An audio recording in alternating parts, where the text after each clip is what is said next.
So you're switching over from Vin Solutions to Salesforce. So what advancements are you hoping to achieve with this transition? Number one was the communication portion of things. That in and of itself was just going to be such a great efficiency gain for the organization.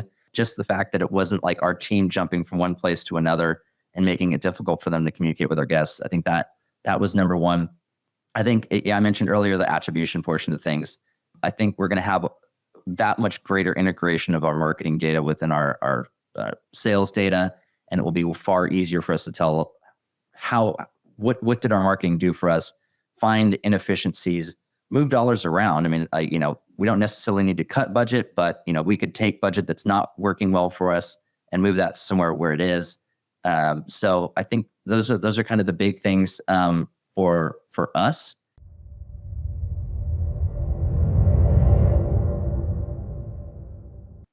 Welcome to Facts Not Feelings. I am your host, Brooke Furniss, and today I have my good friend Nathan Hollenbeck with DGDG, and we are diving all into the wonderfulness of a bunch of topics. But we're going to get into Salesforce CRM, how Nathan is dealing with the things that drive us to drinking, which I would like to call GA4, and what he is doing, because he's like on the cutting edge of so many different things. So, Nathan, I'm going to start first and foremost with, can you share how Salesforce CRM has revolutionized the way that DGDG interacts with its customers now? Yeah, sure. So I think the big thing for us and why we chose to go down this rabbit hole of building our own, automotive CRM on a tech solution like Salesforce was the unification of communication channels between our guests and our team members. So, in the past it was, you were maybe texting and emailing from the CRM, then you had your phone system, you had your call tracking system that was integrated in, and then you had chat that was off to the side there. And our goal really was, how do you unify all of these communication channels into one place so that it was really, really easy for our team members to communicate with our guests, get back to them and address their questions as quickly as possible and as efficiently as possible. And that was really the focus and goal for us. And so it's been a long journey. We've been talking about it for a long time. But we've got a test pilot that's up and running today, and we're going to be launching our newest store on the program by the end of next month. So we're really, really excited about that. That is a massive journey. And how many stores did DGDG have right now? 19 dealerships throughout Northern California. Holy shnikes. And you've just started the one, and you're slowly integrating the rest of them. Is that correct? Yeah. So we started, as we were going through the process of trying to build this thing out, we knew what were the pieces that we needed to take from sort of existing automotive technology that were required to run the business. But we didn't know, when you have just this blank canvas so you can do anything you want, it was kind of difficult to just theorize and put things on a whiteboard and risk putting an untested platform into a dealership. So what we decided to do as sort of a pivot was we were launching a website that we built in-house called Sell to DGDG. And it was very much like the Carvana experience of just plug in your VIN and your license plate number, answer a few basic questions. We'll just give you a number of what we're willing to pay to buy your car right then and there.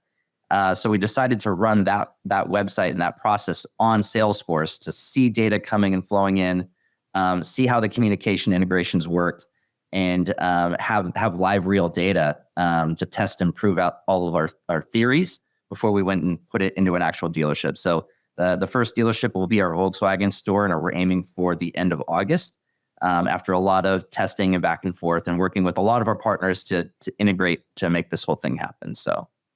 Okay, so I'm wrapping my head around this, knowing that I've been in that position where you're so grateful to have that blank canvas. But because you have the blank canvas, there's so many okay, I got to do this and this and this, and it's a good problem to have. So can you discuss some of those unique challenges that come with facing this digital transformation and that journey of how you're now incorporating Salesforce, especially in the automotive industry, because it's so rare to find a dealer group that's we're not going to use the Vin Solutions of the world or any of the other, and don't knock the other ones. So they're doing their thing, but you've went out thinking outside the box to take Salesforce. And how are you overcoming those unique challenges of taking Salesforce into the automotive industry? Yeah, so Salesforce, it's really designed to be a tech sales CRM, right? It's not really meant to operate as a Salesforce CRM. And so we've had to custom develop a lot of the things that would be normal or standard in any automotive CRM. So like Salesforce, for example, cannot round robin leads based on a schedule. So we've had to build a scheduler piece inside Salesforce so that we can put in, very similar to what you would have in a normal automotive CRM. You put in the person's name, their schedule, their hours, and then we make sure that the leads get routed to them while they're working. So it's just one of many things that had to be custom developed to build this thing out for us.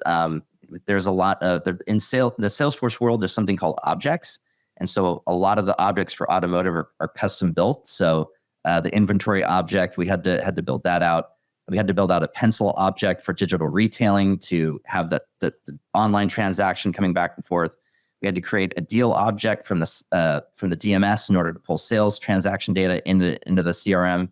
So all of these things aren't just cookie cutter out of the box with Salesforce.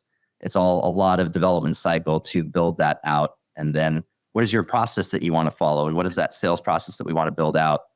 I think the big challenge that you face with Salesforce, and one of the big recommendations from them, is because it is this sort of, you can do whatever you want, and you're going to get a lot of requests from your team members on, well, I want to do it this way, well, I want to do it that way. Having an administrator that really handles all of these requests. There's a little bit of a committee that's put together within our internal process to look at all these requests, prioritize them, figure out which one makes sense for the organization, which ones don't. So you do have to have a little bit of handcuffs around the system to keep people from going too crazy on customization. So I could only imagine, like, thinking, once again, going from I'll say a quote unquote normal automotive CRM, and then going to a CRM that's more with the times, I'll say, where, wait, you're not sending something in an XML format. Wait, you can do it APIs. What are you talking about? This is crazy talk right now. So then I'll go back my younger brother and I started a company together a long time ago. And it was for him to like take his brain and be like, wait, it was in body shops. And he just goes, we're trying to take a really cool technology, but then dumb it down more or less to technology that's stuck in like 1970, because this is so difficult. I was like, welcome to the auto industry, buddy. Like, it's so difficult. So as you're like going through this, I'm like literally having nightmares of us trying to like show him how to do this. But in the same token, like, you're trying to help and take a technology, but then like kind of like backward go back in time, back to the future. I'm assuming, and I don't want to assume, but do you feel like you're kind of doing that as well? Like trying to take Salesforce and then fit it into the auto world? Did you have any of the like heartburn of doing that? Yeah. So, I mean, we've kind of had to make this backwards compatible, because it has to be compatible with ADF, since that's how so many of lead providers provide us with leads, including our manufacturer partners. But the cool thing is we were able to sell to DGDG. Like, none of that is ADF XML. It is all through API. So we're not limited by what constraints are within the ADF format, which are, at this point, 23 years old, right? So it's been nice to be able to have all that data. And so, like, for us as marketers, like, the stuff that I'm probably the most excited about is like, we have an attribution tab where we get all of the UTM data that pulls back in. We get that from our call tracking partners with Marchex. And so there's just so much data that was like just lost in the space that we weren't able to go back to figure out, like, what is working, right? How do we focus on the facts and not the feelings of the automotive industry, and just continue to drive our business with the right sets of data. So really, really excited about that.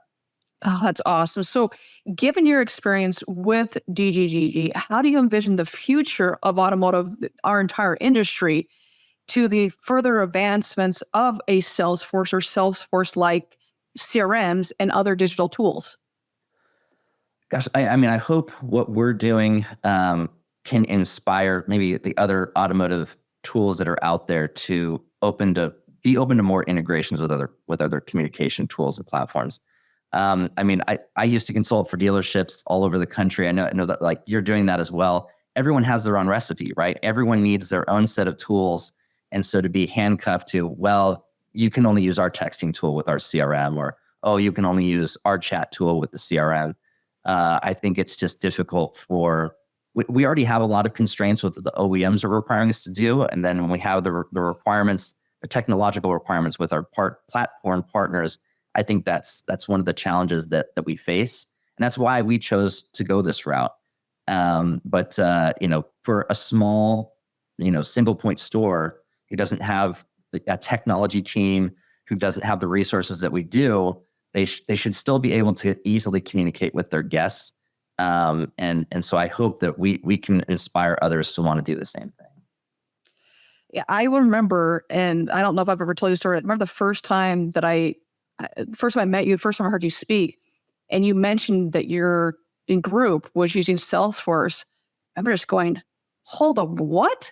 There's a dealership group using Salesforce? Like, holy shnikes. There was other words that were coming out of my mouth. I was like, whoa, who? And then your owner got up, and I just was like mesmerized by like how out of the box he was thinking, and like and he just sat up there, and I just go, okay, I'm going to have to like take a break here, because I was so just enamored by the way that he was thinking. It was just, so if you're not following DGA, if you're not following Nathan, if you're not following the group, like what you all are doing, I was just, honestly, I was like so dumbfounded by like all the cool things. And I would say cool in the sense that it's so out of the box. And I wish more and more people would think that way, because so often we get like in this echo chamber, we just have to hear the same thing and we just want to listen to ourselves speak. But it was really, really cool to listen to him and all the amazing things you all are doing. So I say that to kind of tee up this next question of the cool thing. I said cool again there. I shouldn't keep saying that, but I was like, I'm trying to think of other words of just like these breakthroughs that you all keep doing. And I would, if you could share just like a particular instance of those breakthroughs through Salesforce and through those other things that other dealerships might not be doing. So if you could share a particular instance where Salesforce led to a significant breakthrough or an improvement of operations through everything that you all are doing right now. Yes, I mean, it was extremely helpful for this acquisition website that we built out, because when you think about like someone trying to sell their car and someone trying to describe to you the condition that it's in, you cannot do that with ADF, right? It's just not possible. And so that was for us to be able to use full API technology and not just an ADF lead coming through.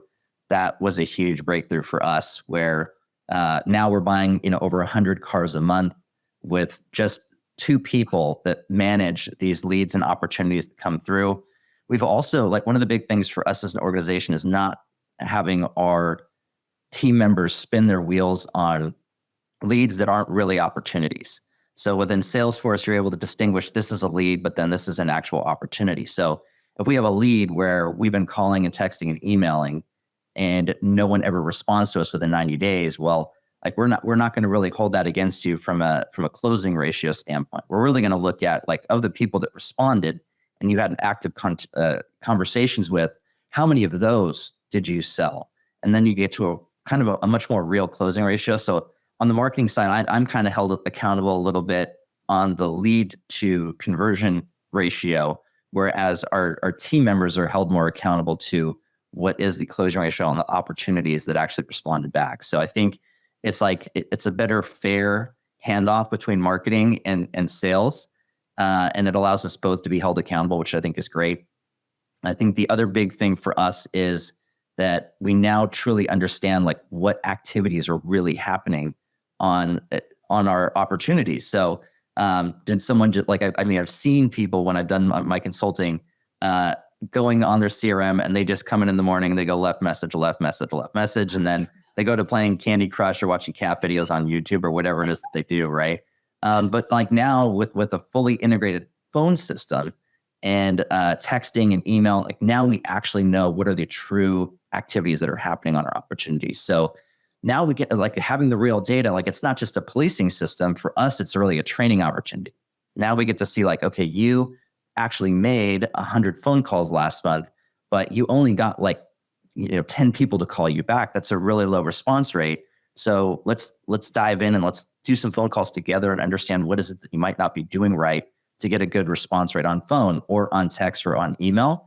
So we really view it as this amazing training opportunity instead of just a way to police things. And like that's not how we operate as an organization. So, well, you go back to people, process, and product. Like is your product enhancing your people and process? If it's not, then why are you adding another tool?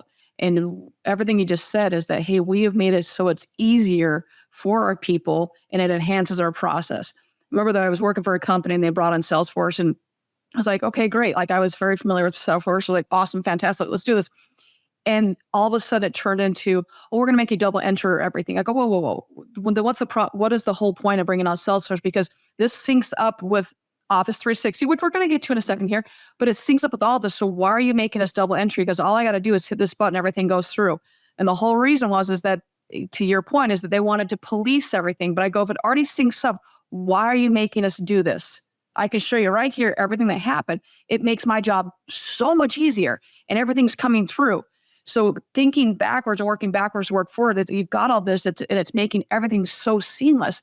So in your opinion, how does the evolution of the user experience, the user interface in automotive retail, and if it's driven by tools like Salesforce and Salesforce CRM type of things and type of products and services, change the customer engagement with the automotive dealerships in the future?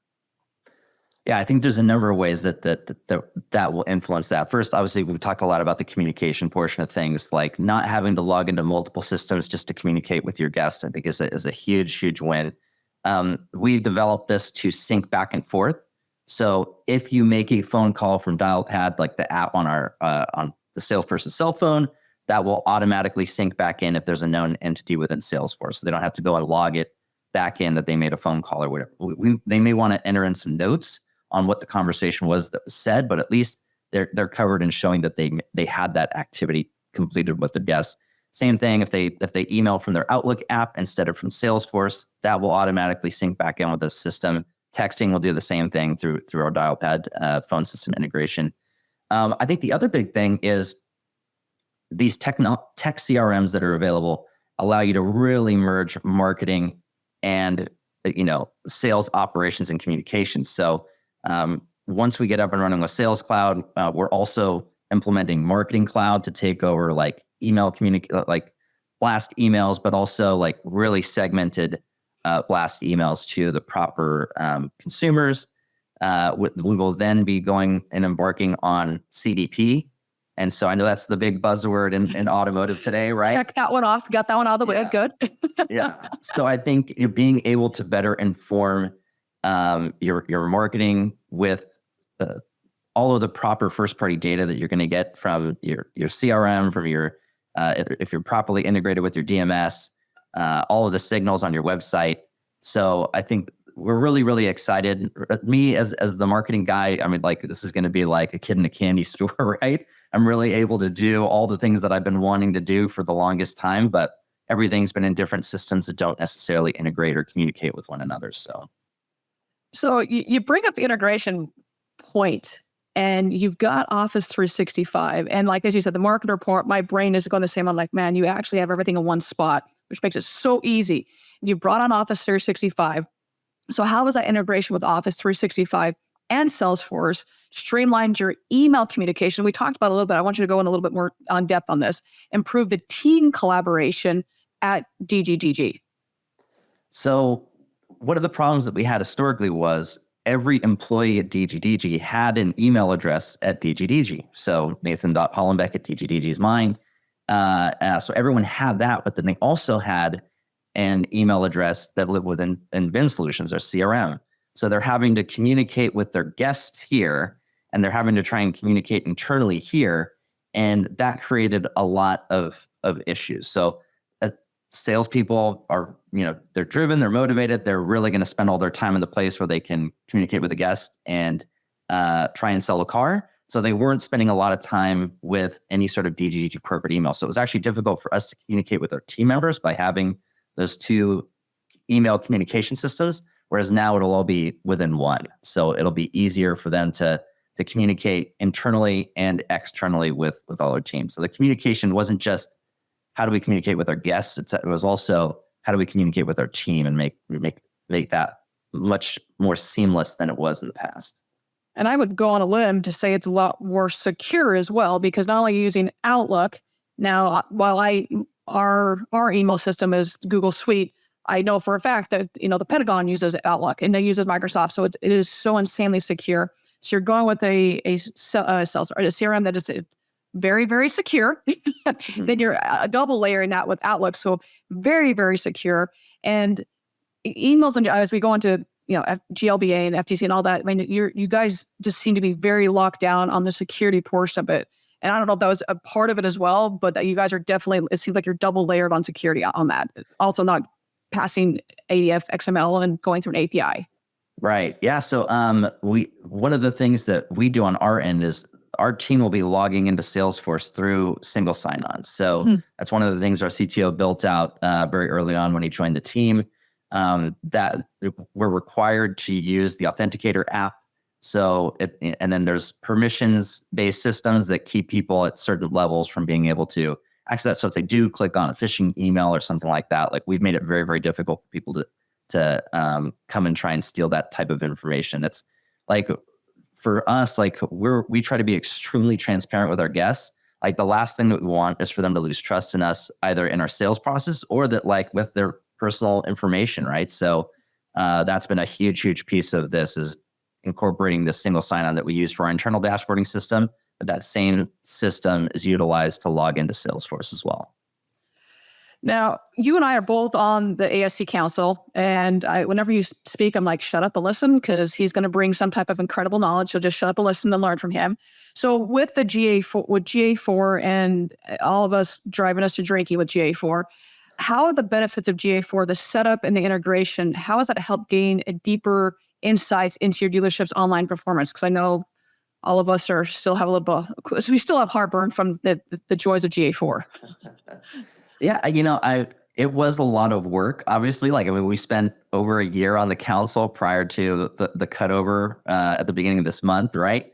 But I was really like excited once we finally got to this place. For us as an organization, we were really locked in with all the integrations and all the proper events by the beginning of June. So we had some data going into the July cutover. But I think for me, like I'm excited because it is so much easier to understand what are the actual outcomes that were produced. So like under Universal Analytics, the X-Time script that was on the website, like you got back event counts, but you didn't understand where they came from because everything was not set. It was a new session altogether. So it was like inflating traffic numbers. So now we actually understand like a service scheduler appointment was made, and now we can optimize campaigns towards that. Like I have no problems with generating service opportunities, right? I mean, service pays the bills whenever sales has a bad month, right? So, but I think when you designate budget towards a campaign where you expect a variable outcome and then you get a fixed operations outcome, like that's not what you designed that budget and that campaign to do. So now we're actually giving the proper signals to Google. And it's still early on, right? Like we've only had about a month's worth of data. But I think within the next like 30 to 60 days, we have a full 90 days worth of data. I think the optimization is just going to be tremendous. So Google, they're trying to free a lot of the optimization, right? They're taking away some of the levers that we had before to avoid waste. But I think we also haven't been giving them the proper signals as well. So I'm really interested to see now that we have the proper signals going in, like what is this going to do for us as an organization? But so far, everything looks great. So. Yeah, and I love the fact you brought up X-Time. And when we were chatting beforehand and you brought up X-Time, I was like, ooh, I got a few things to say about that. In a good way, it's like finally we actually are able to see into X-Time. We can see that they left off here because it was iframed out. Like now you actually can see where they are. And yes, is anybody that's been around long enough to know that UA, it was a year before that thing normalized. And so we're just back at this thing. It's going to take some time to normalize. I mean, there's VLAs. I mean, that's going into PMAX. Like there's just so many things that are just we all have to calm down a little bit because it's going to take time. But what you can see when it does work, the engagement's there. Like you can see so much information that you couldn't see before. Does it come with the bumps and bruises? Yeah, it does. But what you can see is it is pretty awesome. So I want to circle back to X-Time a little bit here and the X-Time integration that you spoke of, and for those server scheduling. How has this impacted customer satisfaction levels and retention rates? Well, I think now that we're able to optimize our campaigns towards these scheduled appointments within X time, um, it's a better experience, I think, for everyone, the guest and our team, if they schedule using X time, because it is a very easy way for them to book their appointment, and they don't need to call into the dealership to do that. We have enough phone calls coming in to our service advisors, people asking for updates on their vehicle. So by taking some of those maybe unneeded phone calls out and making it easier for guests to schedule it online, I think we're going to see customer satisfaction rise as a result of that, because they don't need that back and forth conversation with a human being to just schedule their next oil change or whatever it is that they want. So, and I'll say, taking that step further is, once all the events are fully firing, and we all know it's just going to take a little bit of time here, is that you can see, hey, wait, it looks like on this maintenance that they continue to, there's a stop all the time. Great. Now we can go back and look and say, okay, why is this falling off? Oh, it looks like there's an issue here. Oh, we can see on this one that this and this has happened. So you have so much more insight. Or if you want to change the color of a button or change the element text or the CTA, there's so much more flexibility on what you want to do and to A/B test. And what we really to try to do that before was really difficult, or just you couldn't do it. I mean, you had to have a lot more. You had to be pretty dang smart to figure that stuff out, or it's really, you couldn't see it. It was more like, hey, let's heat map this and kind of guess where they're clicking and hope it's not just them scrolling. So there's just way more flexibility in what you're able to do. So I love that. So you're switching over from Vin Solutions to Salesforce on your other stores. So what advancements are you hoping to achieve with this transition? I know that there's a big difference between the two CRMs. I get that.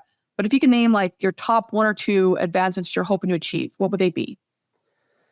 Yeah, I think for me, number one was the communication portion of things. That in and of itself was just going to be such a great efficiency gain for the organization. We said this internally, but like, even if it didn't sell a single more car, it was still going to be a huge improvement for the organization. Now, ultimately, like, it should sell more cars and help us service more vehicles because it is more efficient. But just the fact that it wasn't like our team jumping from one place to another and making it difficult for them to communicate with our guests, I think that was number one. I think, I mentioned earlier the attribution portion of things. I spend a lot of money. My ad budget for the organization is $10 million a year. And so to be better understand, like, I have a pretty good understanding with a lot of the stuff that we've utilized and built over the years. But I think we're going to have that much greater integration of our marketing data within our sales data. And it will be far easier for us to tell what did our marketing do for us, find inefficiencies, move dollars around. I mean, we don't necessarily need to cut budget, but we could take budget that's not working well for us and move that somewhere where it is. So I think those are kind of the big things for us. And then I think it goes beyond the communication systems. I mean, in a way, I guess you could say a digital retailing solution is a way to communicate with our guests. But today we're trying to figure, as an industry, we're trying to figure out how do you incorporate that into a CRM with ADF technology, and it's been a challenge to do so. So giving our team access to greater information on what a consumer's trying to do, whether it's lease, new, use, whether there's challenges with their credit, they now have more conversations they can have with our guests. So I think it's going to be easier to go through the fact-finding process as a result of that. And for me, that's one of the most important steps to the sales process, is understanding who your guest is. And we're able to give just so many more of those insights to our team members as a result of everything that we're doing. So, and the technology that you can see, and I don't know, what all you have behind the scene, but I remember when I would at least use, it's been a while since I've used Salesforce, but I could see instantaneously when a customer's information would come in, it would automatically sync up with all their social profiles. And so, what I'd teach, and you're dealing with I would say the normal CRMs out there with the auto industry, is that you're like, okay, now go Facebook stalk them. Go find something about them. You can automatically humanize humanize yourself, and so they know that you're not trying to, you're selling them, but just humanize the process. And so I go, but whatever you do, if you're going to go to LinkedIn for the love, to go to Sales Navigator, so it doesn't look like, if you go and search the name, it's going to pop up that you did that. So just understand that. So as you go and like talk about it, like, hey, it's Brooke, she loves Jordans, then hey, can you have that conversation, when she comes and have a picture of Jordans on your desktop, or have she's a dog, so have a golden retriever. But make sure you do that with Salesforce. And I don't know with your version of there, if it is it still bring all that up that you can see that. And that if so, it's taking a huge thing out of there. That's another huge time saver. Yeah. So for us, it maybe goes a little step further. So one of the other problems that we face as dealer groups within the automotive space is CRMs are siloed to the individual stores. Yep. What we're giving our teams access to is like the actual value of that customer, like what's in aggregate. So we have 8 dealerships on one auto row, and we have tons of cross shopping that happens. People go from a Mazda to a Subaru to a Hyundai, et cetera. So like now our team members will be able to see like, what is that true lifetime value of that guest, and understand that like, Brooke purchased 3 vehicles from us over the course of the last 10 years. She serviced her vehicle with us that whole time. So we really want to do something special for Brooke when she comes in to make her feel like a very important person because of that loyalty to our entire dealer group, not necessarily just in individual stores. So those are some great insights that we're bringing forward. From another technology standpoint, it's also allowing us to do much better integrated marketing since it's not siloed by individual store. So I want to be able, like, if I see that Brooke has a Mazda and her lease is coming due within the next 90 days and she's shopping online for a Subaru, like I want to be able to market to you on what it is that you're hoping to accomplish and make that as easy experience as possible to transition from one brand to another if that's what you've decided to do. So historically, we've kind of really focused on dealer loyalty at the individual store level, but I think it's far more important for dealer groups to look at it holistically. We haven't really been able to do that very well with the available systems that are here in the automotive industry today. So no, we have not. And you brought up fixed ops, and I'm going to go on that for a hot second here. Is sort of transition to a bunch of fixed ops for the next little bit here, but being able to see, hey, like exactly what you said, because if I take my car and I buy, you've got 19 stores, I believe you said, and I'm buying from, hey, my kid wants a Hyundai, now my kid wants a Mazda, now they want they want this and this and this. Well, now I'm servicing in all different spots. In a typical CRM, we can't see that. Now we can see that Brooke and all of her family members are servicing everywhere. Before we're just like, well, wait, now they've got married, so I don't know their last name because it keeps changing, the different last names. How do you know that? I mean, I've seen so many reviews come in for clients where they're like, hey, I purchased 10 cars from you throughout all your different companies, and I'm never going to buy a car from you again. And they had no idea because those don't talk to each other. Oh, wait, you're coming in and you're spending how much in service? Do you know we can probably why don't you just buy a car? But if you don't see that information, how do you know? So I love hearing that now, transitioning and again, thinking outside the box, there are other ways to do this. So with that, let's transition over. Like I said, this is a great segue into fixed ops. And you all have centralized cosmetic reconditioning centers. So I love, once again, let's talk a little bit about this. So how can you share with the audience how the centralized system has improved vehicle reconditioning, the process, and the customer experience? Yeah, so we have our own certification system for used cars, so DGDG certified used cars. And before that certification was done at the dealership level and not through a centralized system. So each dealership would kind of we would design the inspection sheet that went into X time, but every dealership would kind of follow their own process or guidelines and things like that. So now by having it all done in the same place, you're doing everything at the same quality standard, and then you're just delivering frontline ready cars to the dealership. The process is kind of built like a conveyor belt where we actually have paint booths at this facility. It's like 16 double door bays, so it can handle a tremendous amount of capacity. We do paintless dent and ding repair. We have detail there, and then my team has 2 different photo booths that are being built there.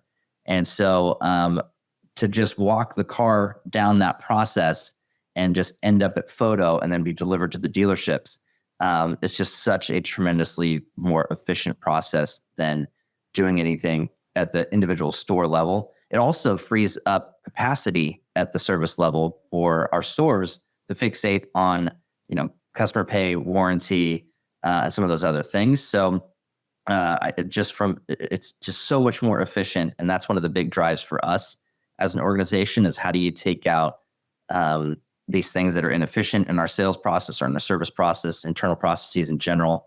And then how do you free up our teams to do more?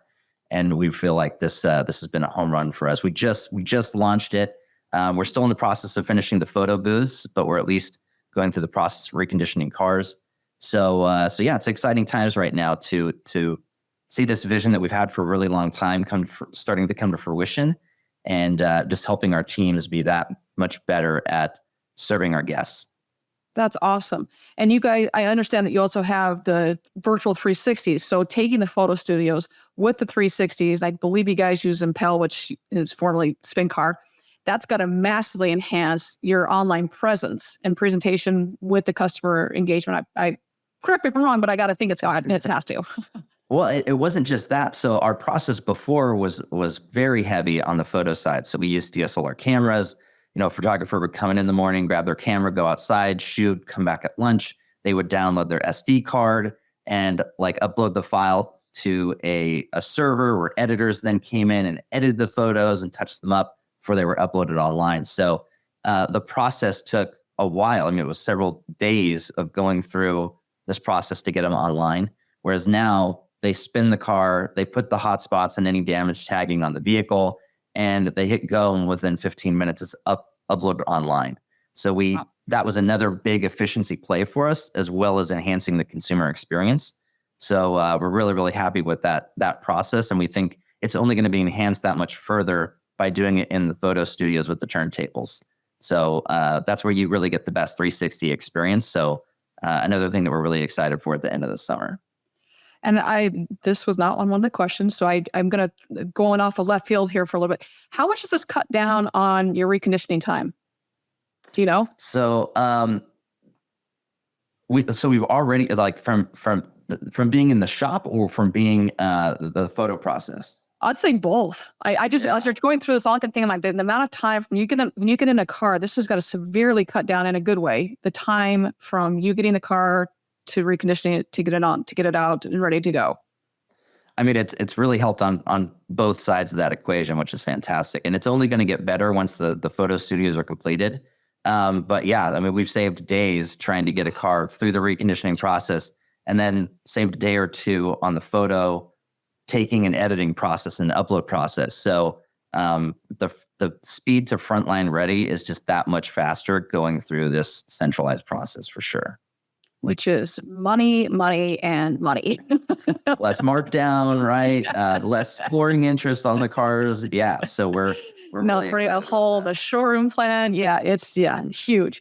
So we've talked about the fixed ops. We've talked about, obviously we're both very data-driven people. So how do you believe that data-driven decisions have changed and dynamics in fixed ops and fixed op manager roles? But can you share unique experience and insights with us? Because you've done so many different things. When we've talked about Salesforce, we've talked about integrations into it, we've talked about what you're doing to make things frontline ready.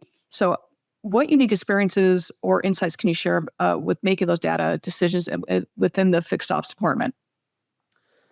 Yeah, great question. I think we as an organization, we are a very fixed ops oriented organization. So a lot of times, you have people that are very variable, operations driven, but we know that fixed operations is obviously higher gross profit retention and things of that nature. So yeah, I think now that we have the proper data sets from GA4 going into our campaigns, we can better understand what are the optimizations that we're getting for those service opportunities that we're generating. Now that we're running things faster through a more centralized reconditioning process and saving time to get the car ready and also getting the car uploaded online where we can get eyeballs on it. I think all of this is driving towards faster turn on used cars.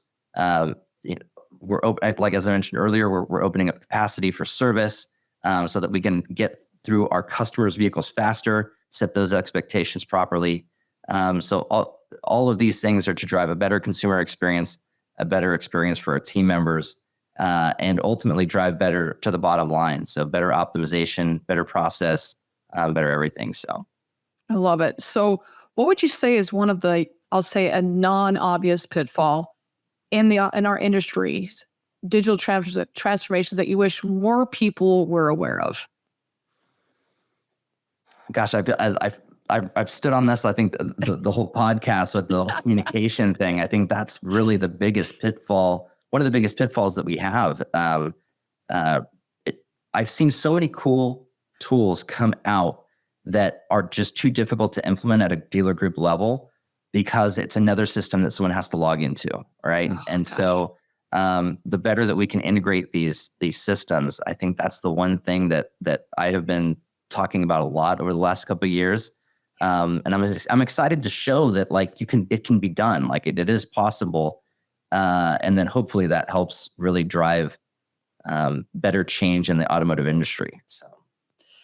Yes. And I will say that if a company says that they have a single sign-on, please don't say it unless you truly do. Because that there are companies that claim they have that, but they don't. Like Salesforce, they do. Like if it doesn't matter how many accounts I have, it's a single sign-on. But it's just that please don't claim it unless you really do. Please don't. That's all. Yeah. I'm done getting out my soapbox about that. Okay. So let's go with, how do you see the roles and ethics of, because we've talked, this is like, I love that we were talking about Salesforce. It's like it goes into like data privacy. And I know we kind of talked on this. So what roles of ethics and data privacy in the digitized, in our wonderful industry? And how does Salesforce CRM help to ensure compliance in these areas? Yeah, that's a great question. I think for us, first of all, that's like just a huge importance to us as an organization. Again, we don't want to jeopardize our guests' information. We don't want to be, on the news because of a privacy leak or a data leak or anything like that. And having that centralized single sign-on that we have, that we incorporate into all the different systems that we use, that are non-automotive, that typically don't support that single sign-on, that has just been tremendously better for us as an organization. I think we're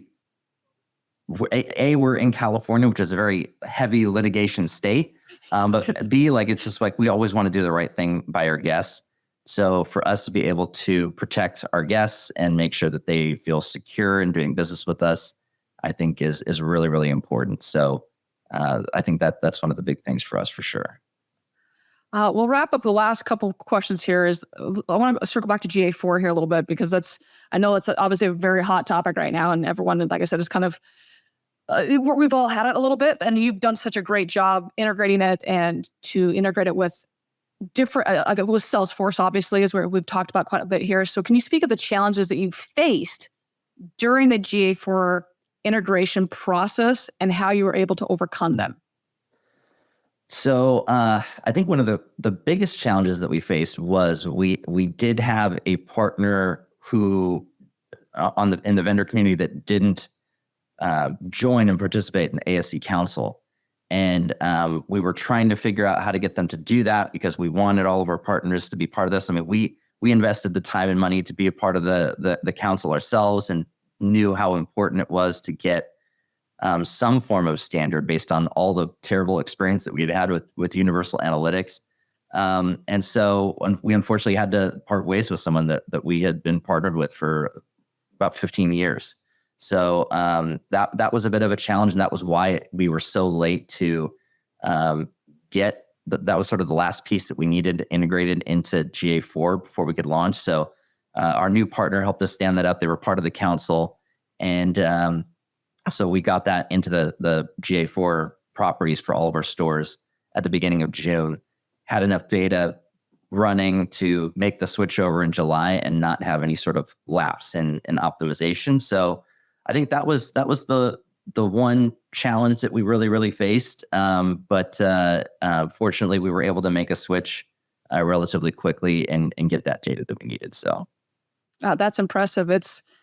I heard more and more of those stories of that, hey, such and such just wasn't able to make it happen. And so therefore, hey, We had to make a transition, but then once that transition was able to happen, because of that succinctity, that's a word, I think it is. Let's go with that.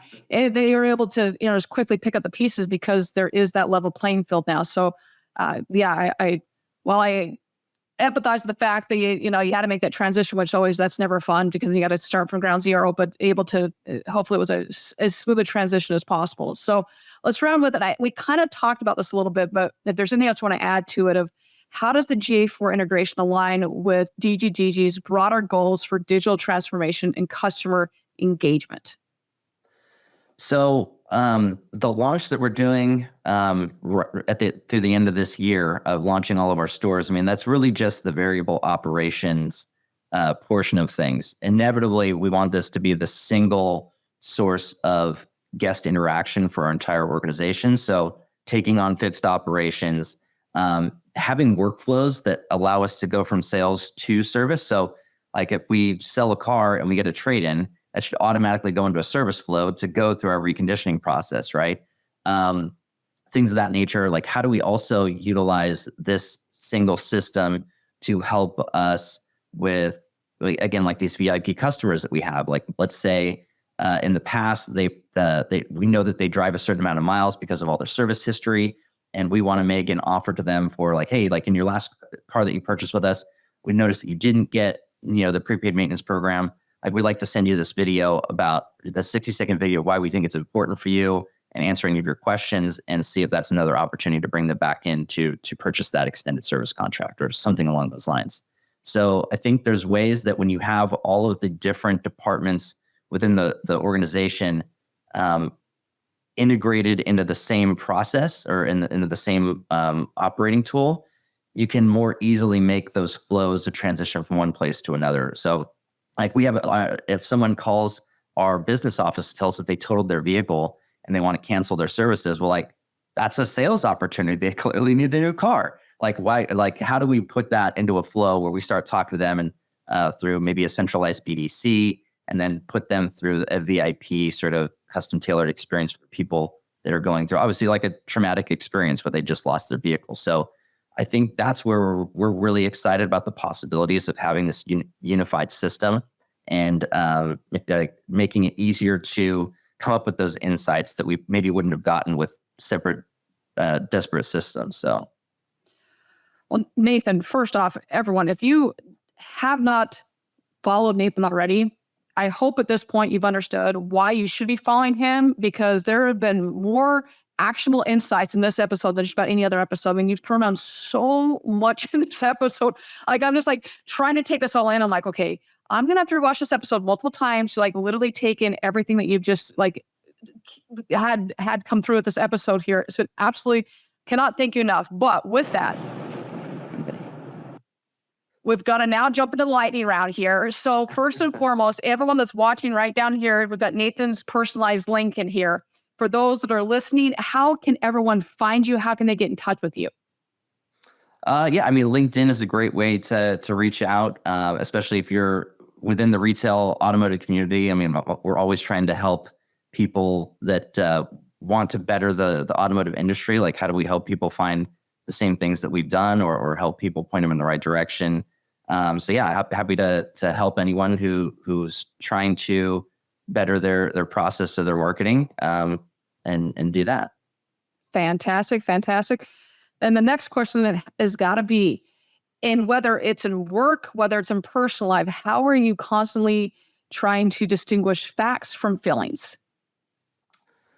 Gosh, I think it's so easy for us as human beings, like we are emotional creatures, to want to act through emotion first. And so I think it's just once you feel those emotions, how do you realizing them and understanding them before you act upon them? And always, as a data-driven person, right? Like I'm always trying to figure out like what is the truth and how do I use that to better my life, again, whether it's work or not. I think don't let your emotions get the best of you. And how do you use that to how do you maybe sit them down a little bit and put them on the side, look at the facts, and then come up with the right decision to make. Take a minute, breathe, and then go back to it. For sure. I hear you on that one. All right. So you've got a one-way ticket. Where are you going? Where's your favorite place to visit? And the one thing that that I feel like some of us can struggle with when we go on vacation is like turning off like the business mindset, turning off the phone, the email. And the one thing that I've found is for some reason, when I go somewhere tropical, it's easier for me to be like, all right, I'm like, this is my paradise. I'm just going to like relax. I'm going to enjoy the moment and be present with my family. So Hawaii is usually one of our go-to spots that we really enjoy. And yeah, but any place tropical tends to help me get to that space much quicker. I'm right there with you. It took me a while to understand the difference between a trip and a vacation. I was like, oh, so when you just shut your phone off and your computer doesn't go with you, that's a vacation. Yeah, Completely unplug. I love it. All right. So if you could have lunch with one person, who is it going to be? Probably the person that's been maybe the most inspirational to me has been Simon Sinek. And I've been fortunate to actually like meet him and shake his hand, which was fantastic, but would love to be able to just like hang out with him and maybe ask more questions and learn more from him, because he's been hugely insightful from like his TED Talks to his books and all that stuff. He's just been really influential to me as a person for sure. That is phenomenal. Okay, we're going to wrap up with, what is your favorite vehicle? Oof. I think that's changed over the years. When I was a kid, I wanted a 1967 Super Sport Camaro. More recently, when the Audi R8 came out, I fell in love with that car, and I think that's still probably at the top of my list right now. But when you're a car enthusiast and you work at an automotive dealer group, it's really hard to pick, and I end up going through cars like tissue paper as a result. But yeah, that's probably the one that I would still like to have in the garage at some point. But it's got to be the original, right? Not are we talking about the original R8? That would be my preference for sure. Okay. I mean, I wouldn't complain about either one, but that's fine. Yes, exactly. Awesome. Well, Nathan, thank you so much. I so appreciate your insight and everything that you're doing for the industry. You help out so much. You're just like, honestly, a wealth of knowledge. This has been, I think I may have told you this that originally when I asked you, I had like a list of people that I wanted on the show, and your name was like top of the list. And it's been a long time trying to get you on the show. So I so appreciate you taking the time to be on the show and just sharing your knowledge. I so appreciate it. Thank you. Really appreciate it. Thanks for having me. It's been fantastic. Thank you. With that, everyone, thank you so much. I know you have a choice to spend your time anywhere and listen and consume podcasts and shows wherever you choose. And I appreciate so much you taking the time to sit down with Nathan and myself. And with that, everyone, find a way to serve today. Find a way to help your fellow colleague, your friend, your neighbor, maybe whoever it may be, whether that's opening a car door, sharing a smile or a hug with someone. And with that, everyone, we'll see everybody next week.